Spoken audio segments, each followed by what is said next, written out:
ठीक है। मतलब ये क्या है कि ये फ्री में आया है चीज़ें। ये देखिए बेट, इस बेट को देखते हैं क्या कैसा है ये। इसको मैं ये सब लगाने की क्या ज़रूरत थी इनको, है कोई ज़रूरत नहीं थी पर सेफ्टी है।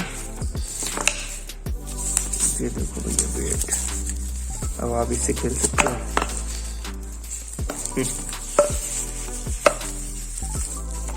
हमारे यहाँ एक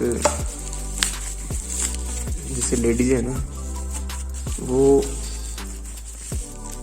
जब कपड़े धोते हैं ना तो इस तरह का एक काम में लेते हैं जिसे हम कहते हैं मोगरी। तो ये उस मोगरी जैसा ही लग रहा है बिल्कुल।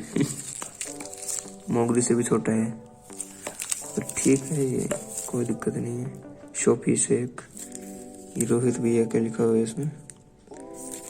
तो ये था भैया भारत के मर्चेंट क्लब का जो साइन अप किट जिसे अपन कह सकते हैं।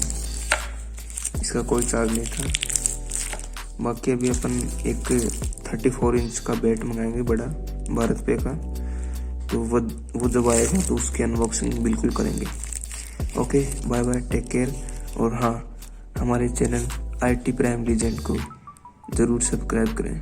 Thank you guys.